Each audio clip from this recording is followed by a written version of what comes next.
Assalamu alaikum everyone and welcome to episode 1 of the Inspired Muslim podcast. I'm one of your hosts, Huzafa Malik. And I'm your other host, Maher Murad. The purpose of this podcast is to reclaim the Muslim narrative in the West. Over the next few months, we plan to have various interviews and conversations with Muslim creators, Islamic scholars, and intellectuals.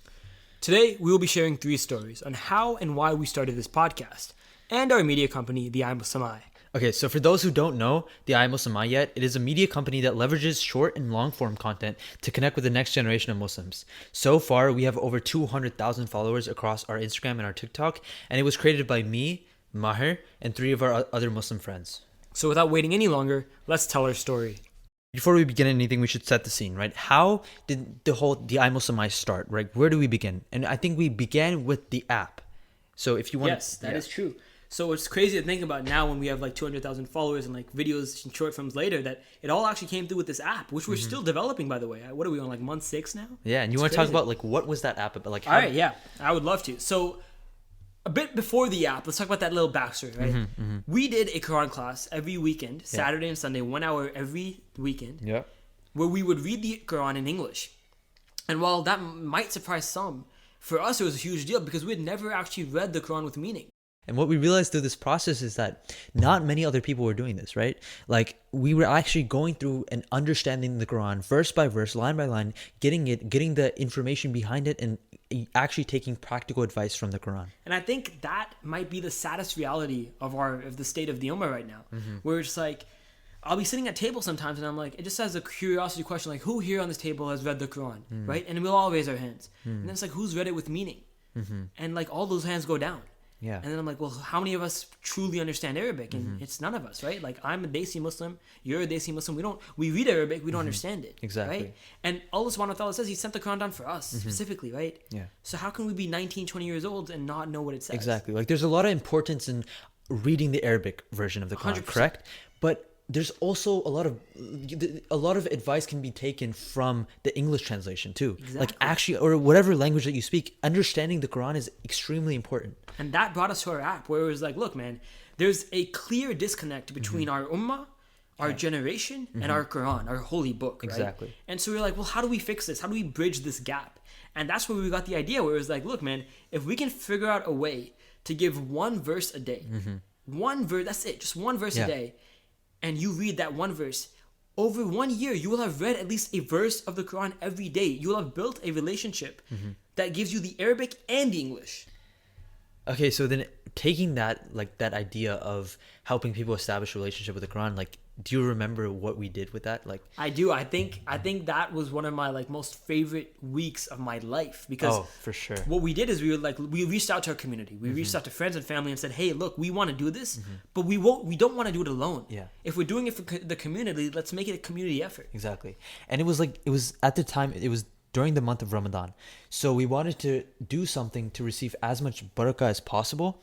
And we realized that why don't we just reach out to the people who are closest to us, right? Let's develop this thing, which was the app at the time. And we were like, how are we going to connect like our community into this? And how are we going to tie them into it? And we're like, okay, let's just do this thing where we ask everyone to go and read the Quran and find a verse to them that stands out or that's very important to them.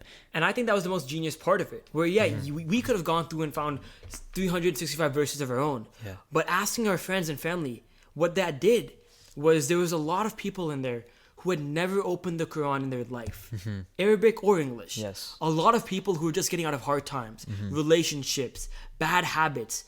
And for them, this Ramadan, it was like a new beginning. And this opportunity that Allah gave them and gave us where they opened the Quran for the first time to help us with our app and our journey, I thought it was the most beautiful thing. Yeah. And it was insane seeing the impact that it had. Like, Do you know how many verses we collected that week? it was around like what, 750? 750 And plus over verses. more than 50 people reached out to us, right? 100%. Like they reached back and they actually sent us these verses. And we as we were going through the verses, we were like, this is such an insane thing, right? This is crazy. But that's I'm glad you brought that up. So what happened was everyone had their own version. Like they had like one translation from one author, one translation from another author. Yeah. So what we decided to do was like we will ask everyone to send the chapter and verse number that they want, and we will go through and use the translation that we have read. And what happened though, we had to type the verse out manually. Yes. And that ended up taking us like 4 or 5 nights. Exactly. I remember one night in particular, we were sitting there, right? And we were typing out all these verses. and it'd been like 3 or 4 hours, and at that point we were just talking, right? We were in conversation. We're like, okay, how can we take this and how can we build on this momentum? It really, like, honestly, we had so much momentum, like meeting every weekend night, Saturday and Sunday, staying up that late. We really were like, we're doing something for our people, for our ummah. Like, I don't want to stop this. And that's when you and I realized. Yeah. And I remember the exact conversation. It was like, how can we turn this idea of an app and build it into an entire brand, something bigger than ourselves? And that's where we came in with the Inspired Muslim Initiative, the I Muslim I. We created a whole movement, right? And what do you remember the different aspects of this movement? Like, what did we want to do? Well, I remember the main goal specifically. Yeah. Like, I remember it was like you, me, and our 3 other friends. We were like, let's see how much we can do in the Muslim. Let's see how much of an impact we can make on the Muslim world in 1 year. And like right now, it's September, right? And in that time, 200,000 followers. We have a newsletter with over 1,000 subscribers. We're creating short films. We're creating this podcast, right? Like, and we're still working on this app. So I think what we're doing, alhamdulillah, it's working. Alhamdulillah. I mean, all we can be truly is just grateful, right? IMI has gotten to the point where it's inspired so many people's lives. But even if it was just us, who are changing because of this, or even if it's just our close friends or 1 or 2 people, I mean, that's all that really matters. This was originally it was just trying to change the community, and now I think we've gotten to the level where we're changing the global community, which is a great feeling. And there's the 5 of us working on all different projects, and we're growing now. But I think we should also talk about how we started these short form videos, the ones that you see on TikTok, the ones that you see on Instagram. Those videos are what really sparked our growth, and those all began when we were making the app. So when we were codifying the app, when we were putting it onto this document, we were typing out all these verses, and I think we looked at Surah Fatiha in particular.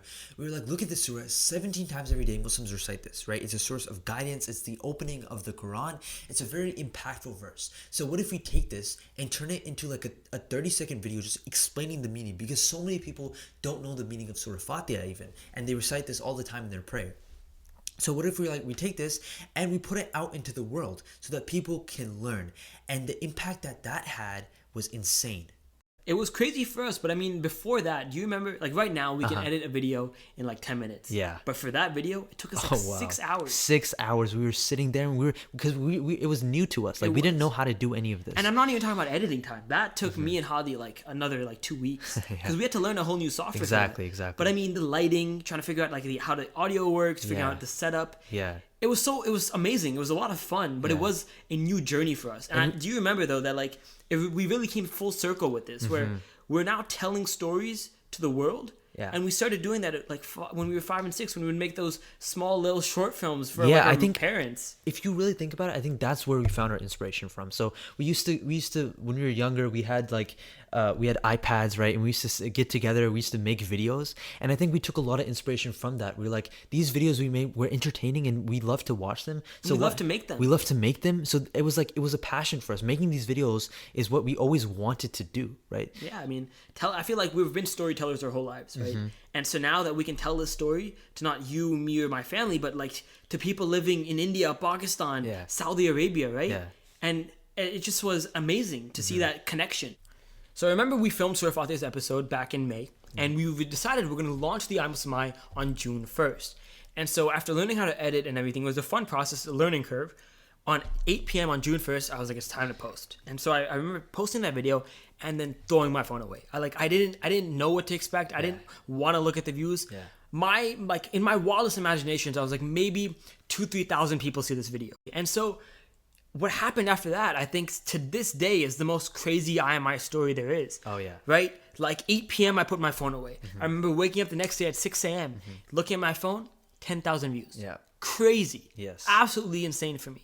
Right? After that, I checked 3 hours later after my flight had landed. It went to what, 30,000? 30,000 views.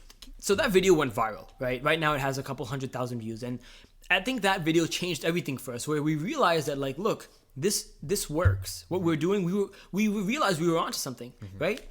And so I think we can segue that into the goal of this podcast, and really, which is really to take advantage of long form content, because on TikTok, it was like there was these 30-second videos, these 40-second videos, but like videos about the France hijab ban, about the Uyghur Muslims in China. But because TikTok, you can't really make like a 10-minute, discussion on the topic. And these issues, they're substantial issues. You need to go into depth. You need to know about the policies, the impact, the people in power, right? You need to understand the full implication of this issue. And to do that came in the Inspired Muslim podcast. But knowing us IMI guys, right? We don't just dream. We dream big, right? So we don't want to make another podcast. We want to make the biggest Muslim podcast in the world. Yeah. And that sounds crazy right now coming out of like hearing those words out of my mouth. But it's like, we can do it. I mean, seeing our journey so far, everything we've done so far, we thought we wouldn't be as big as we are. But we did it, right? And so if you want to follow our journey, if you want to see who we interview, see the conversations we have, follow us on Apple Podcasts, follow us on Spotify, follow us on YouTube. And we will be posting more content soon. But for now, this is Maher Murad.